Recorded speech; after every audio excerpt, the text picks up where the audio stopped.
فأنا ناصح لإخواني بالصدع بالحق تبيض وجوههم. السكوت في مسألة الحزبية يضرها، فاصدع بما تؤمر وأعرض عن المشركين.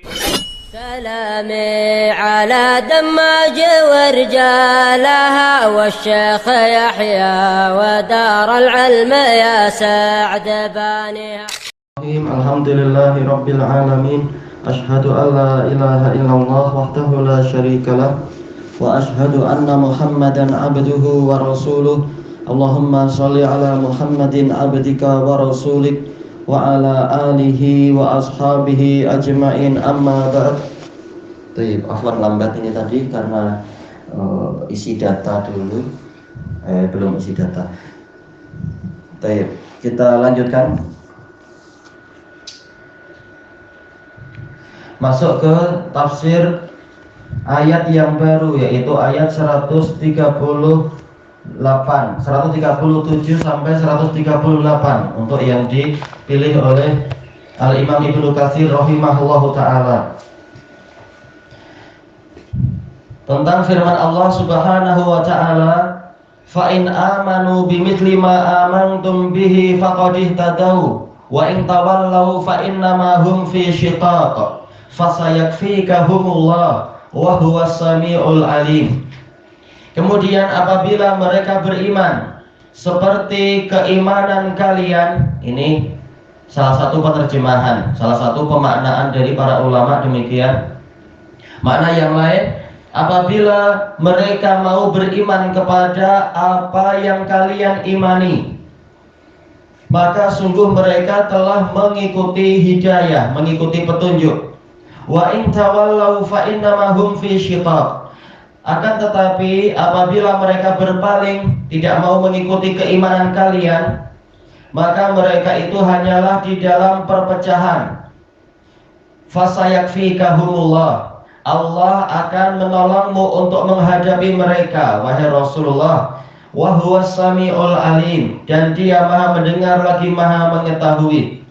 Awal dari ayat ini menggunakan dhamir jamak, bimithli ma amantum bihi. Yang diajak bicara adalah kaum mukminin yang di zaman Rasulullah SAW, yang mana mereka adalah para sahabat telah beriman pada Nabi.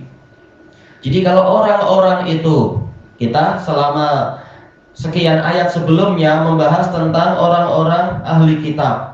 Apabila orang-orang ahli kitab itu mau beriman seperti keimanan kalian, wahai para sahabat. Atau makna kedua, apabila para ahli kitab itu mau beriman kepada apa yang kalian imani, wahai para sahabat, maka sungguh mereka telah mendapatkan petunjuk. Namun apabila mereka berpaling, maka mereka itu hanyalah di dalam perpecahan dan permusuhan. Maka Allah akan melindungi engkau dari mereka. Nah, sekarang memakai apa? Memakai dhamir mufrad, fasayakfika, yaitu ke Nabi Muhammad SAW. Yang dijamin dilindungi itu adalah Nabi Muhammad. Adapun yang selain Nabi Muhammad, memang apa? Kita dicabar dengan berbagai cabaran yang lain, dan boleh jadi kita akan dibunuh atau disakiti atau apa. Tapi Nabi dilindungi dari apa? Pembunuhan. Wa huwas samiul alim, dan Allah Maha mendengar lagi Maha mengetahui. Kita ambil faedah dari Imam As-Sa'di rahimahullah. Makna dari ayat ini adalah apabila para ahli kitab itu beriman seperti keimanan kalian, wahai masyarakat mukminin, dari kalangan seluruh rasul. Dan seluruh ini minnya berarti apa? Bukan tabi'id, salah. Minnya di sini adalah tabiin, karena sebelumnya ada ma mausulah, ma amantum bihi. Berarti apa? Beriman kepada apa yang kalian imani, wahai kaum mukminin. Apa yang diimani oleh kaum mukminin di zaman Rasulullah, para sahabat beriman pada apa? Yaitu pada seluruh rasul, dan beriman pada seluruh kitab suci dengan keimanan yang benar. Adapun selain sahabat, selain 3 generasi pertama, keimanannya banyak mengalami kekurangan dan cacat. Maka yang terpandang adalah yang Allah ajak bicara pada waktu itu. Ayat ini turun di zaman para sahabat, zaman Rasulullah dan para sahabat, bukan turun kepada kita, bukan di zaman kita atau nenek moyang kita. Maka keimanan yang terpandang tolok ukurnya adalah keimanan para sahabat. Baik. Yang mana yang pertama kali masuk ke dalam kalangan para rasul adalah penutup mereka, dan yang paling utama adalah penutup para rasul, dan yang paling utama yaitu Muhammad Shallallahu Alaihi Wasallam, dan juga apa, Al-Quran. Dan mereka Islam untuk Allah semata, memasrahkan diri mereka untuk Allah semata, tidak lagi menyembah Uzair atau menyembah Isa atau menyembah Bunda Maria atau menyembah salib barangkali dan seterusnya itu. Dan mereka tidak memisah-misahkan antara seorang pun dari para rasul. Kalau mereka mau beriman dengan keimanan yang benar, faqad ihtadaw, maka sungguh mereka telah mengikuti petunjuk. Ihtada yaitu apa? Ini kembali ke, ini adalah fiil menunjukkan merekanya berbuat, mereka mengikuti petunjuk. Petunjuk apa? Kata beliau, kepada jalan yang lurus yang menyampaikan mereka kepada surga-surga yang penuh dengan kenikmatan. Jadi makna ayat ini adalah, kata beliau, tidak ada jalan bagi mereka untuk mencapai hidayah kecuali dengan keimanan yang ini.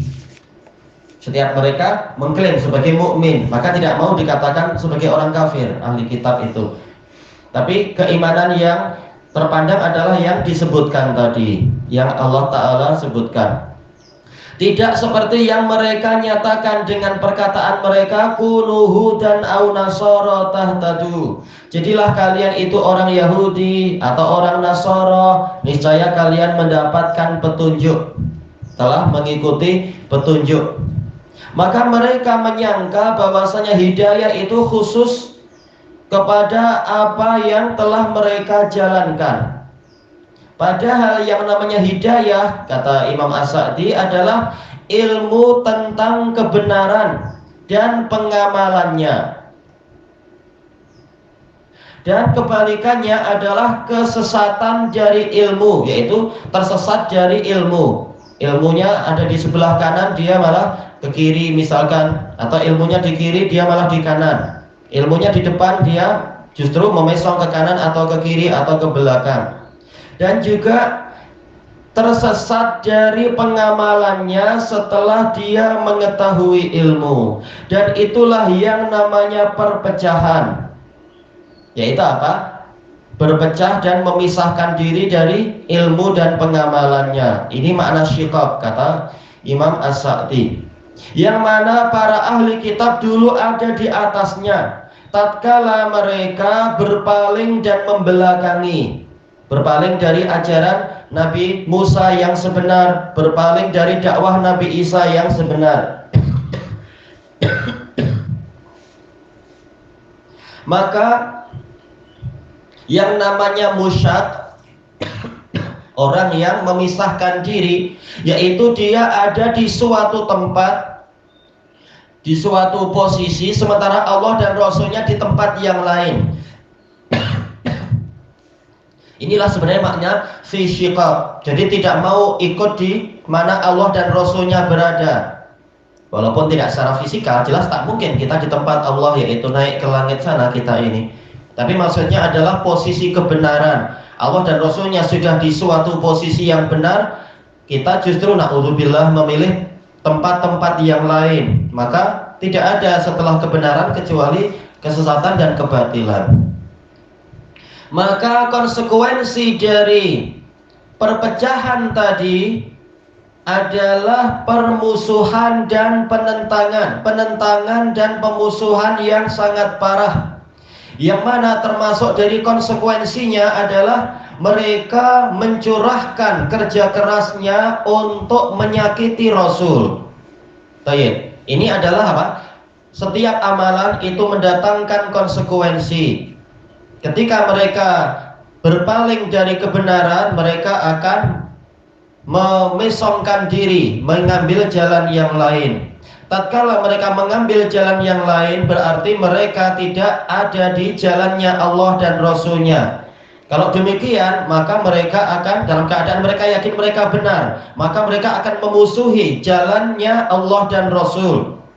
Tatkala mereka memusuhi, mereka akan berusaha untuk menyakiti, berusaha untuk memadamkan cahaya Allah dan memadamkan dakwah Rasul, akan sangat menyakiti Rasul dan para sahabat. Kata Imam As-Sa'di, maka dari itu Allah menjanjikan kepada Rasulnya bahwasanya dia akan melindungi Rasulnya dari mereka.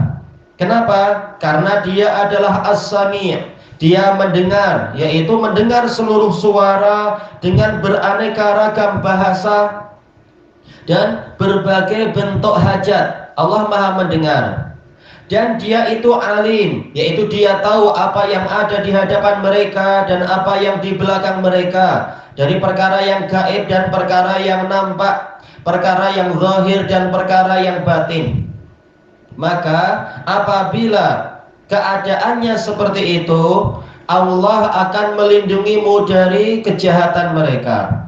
Lalu beliau mengatakan, dan sungguh Allah telah menunaikan janjinya kepada Rasulnya, dan dia menguasakan Rasulnya kepada orang-orang kafir itu, menjadikan Nabi yang menguasai dan mengalahkan mereka, sehingga Nabi berjaya membunuh sebagian dari mereka sebagai pembalasan atas kejahatan mereka. Kalau sekedar orang kafir tapi dia tidak menyakiti Nabi, tidak dibunuh. Dan menawan sebagian dari mereka serta mengusir sebagian dari mereka yang lain, terutama para ahli kitab, karena ayat ini turun sebabnya adalah mereka. Dan beliau mengusir mereka ke berbagai penjuru tempat pengusiran. Maka di dalam peristiwa ini ada mukjizat, salah satu dari mukjizat Al-Quran, yang berupa apa? Mengabarkan sesuatu sebelum itu terjadi. Karena ayat ini adalah apa? Ayat yang dohirnya wallahu alam sebelum peristiwa perang Badar, dohirnya. Makanya kemudian di dalamnya ada janji dari Allah Ta'ala untuk nabinya begini-begini, dan nanti mulai muncul bukti-buktinya itu setelah perang, ketika terjadi perang Badar, kemudian perang Bani Qainuqa dan seterusnya. Perang Badar terkait dengan apa? Serangan dari orang-orang, perlawanan dari orang-orang kafir Mekah. Nah, selesai perang Badar, tahu-tahu Bani Qainuqa yang ada di dalam Madinah berkhianat. Ternyata Bani Qainuqa, orang Yahudi, kalah juga. Maka janji Allah betul-betul ditepati. Kata beliau, betul-betul ini polanya adalah seperti yaitu sesuai dengan apa yang Allah kabarkan peristiwa itu. Kemudian beliau masuk ke ayat yang ke-138, sibghatallah wa man ahsanu minallahi sibghatan wa nahnu lahu abidun. Itu adalah celupan dari Allah. Sibghah yaitu celupan. Dijelaskan oleh para ulama, yaitu para ahli kitab, mereka membanggakan celupan mereka. Makanya ada istilah baptis, dikasih apa? Air suci ini disiramkan kepada mereka, air suci. Maka di sini Allah Ta'ala mengatakan pembaptisan, kalau bahasa mereka, tapi ini sibghah celupan, yaitu kalau kalian membanggakan pembaptisan kalian yang batil, maka celupan dari Allah, air suci dari Allah, tentunya maknawi, tidak perlu pakai air zam-zam atau apa, tapi apa? Ajaran yang benar adalah ajaran Allah yang terbukti secara hujjah kebenarannya, dan terbukti beritanya itu benar. Nabi dan para sahabat selalu menang. Nah, tapi muslimin sekarang kenapa kalah terus? Karena mereka tidak beriman seperti keimanannya Nabi dan para sahabat. Ada keimanan tetapi tidak mengikuti keimanan yang benar, sehingga apa yang Allah janjikan pada Nabi dan sahabat itu tidak diperolehi oleh kebanyakan kaum muslimin. Makanya orang-orang kafir, mereka tidak benar kalau berhujjah dengan peristiwa mukminin sekarang. Tetapi apa? Lihat apa yang dialami oleh Nabi dan para sahabat, mereka selalu menang. Kalaupun kalah, ternyata ketika diteliti sebab kekalahannya adalah ketika ada kedurhakaan. Maka ini adalah sebagai jawaban kenapa muslimin sekarang yang nabinya adalah Nabi Muhammad, kitabnya adalah Quran, tetap kalah juga. Kita lihat bagaimana kualiti ketaatan mereka pada Nabi Muhammad dan kesetiaan mereka kepada Quran. Intinya di situ, bukan sekedar pernyataan. Baik. Dan siapakah yang lebih baik celupannya daripada Allah? Yaitu syariat. Barang siapa dicelupkan dengan sempurna, berarti dia taat dengan apa? Sempurna terhadap syariat itu, sehingga janji Allah untuk dia juga akan ditunaikan secara sempurna. Wa nahnu lahu abidun, dan kami hanya menyembah kepada Allah. Ini telah kita dapatkan faedah kemarin dari Syekhuna Al-Harari, lahu abidun. Jerma-jerurnya diajukan untuk apa? Memberikan faedah pengkhususan, menyembah hanya pada Allah. Inilah celupan yang paling benar. Adapun kalian membaptis agama Kristen tetapi kenyataannya menyembah Bunda Maria atau menyembah Yesus yang disalib dan semacam itu, atau Yahudi yang menyembah Uzair dan menyembah ulama dan pendeta mereka, maka itu bukan celupan yang benar. Makanya kalau melawan Nabi dan sahabat selalu kalah mereka. Kita baca, ambil faedah dari Imam As-Sa'di, maknanya adalah hendaknya kalian setia kepada celupan Allah, yaitu agamanya, dan hendaknya kalian menegakkan agama ini dengan penegakan yang sempurna, dengan seluruh pengamalannya yang lahir dan batin. Nah, dengan itulah kalian akan menang. Juga seluruh akidah-akidahnya di semua waktu. Bukan hanya ketika di hadapan mungkin di hadapan para masyayikh maka akidahnya bagus, ketika pergi ke negara lain tahu-tahu akidahnya berubah, naudzubillah, seperti yang banyak dilakukan oleh orang-orang sufi. Kalau masuk ke Jamiah Islamiyah Madinah selalu jawabnya akidah yang benar, akidah salaf. Tapi ketika secara rahasia mereka kumpul-kumpul, kita Asy'ari, kita Sufi, naudzubillah. Ya, kalau seperti itu, bila kalian akan menang kalau menghadapi orang-orang kafir. Maka diwajibkan memegang akidah yang benar itu adalah di seluruh waktu, sehingga kalian memiliki celupan dan sifat dari sifat-sifat kalian, sifat mukmin yang sebenar. Jangan malah bergaya seperti munafik, di hadapan Nabi nampak baik, tapi ketika pulang tahu-tahu hatinya memang condong kepada yang lain, naudzubillah. Maka apabila hal itu menjadi salah satu dari sifat kalian, maka wajib bagi kalian untuk tunduk patuh kepada perintah-perintah Allah secara sukarela dan pilihan, yaitu memilih dan juga mencintai, bukan karena terpaksa. Sebagian orang mengikuti agama yang benar karena dipaksa oleh pemerintah, mau sholat Jumat karena takut nanti mendapatkan didatangi van jenazah. Nah, ini tidak betul. Pemerintah berhak memaksa agar agama ini menang di muka bumi, tetapi kitanya sendiri ketika sholat Jumat wajib untuk dengan sukarela, bukan karena takut van jenazah atau apa. Pemerintah sudah betul memang memaksa untuk ditegakkannya syariat bagi kaum muslimin, dan juga sesuai dengan syariat Allah, peraturan terkait dengan ahli zimmah, ada batasannya dan seterusnya. Dan jadilah agama ini menjadi karakter, menjadi tabiat untuk kalian bagaikan celupan yang sempurna untuk pakaian. Kalau pakaian dicelupkan, istilah dicelupkan dikasih, jadi warnanya lain dia, sesuai dengan celupannya. Kalau sempurna, bukan hanya bagian luarnya, bahkan betul-betul masuk sampai ke serat-serat kainnya. Yang mana warna celupannya itu betul-betul menjadi sifat bagi pakaian itu, sehingga kalau ini sudah menjadi tabiat kalian akan mendapatkan kebahagiaan secara duniawi dan ukhrawi. Karena agama ini menganjurkan untuk memiliki akhlak-akhlak yang mulia, dan amalan-amalan yang bagus serta urusan-urusan yang tinggi.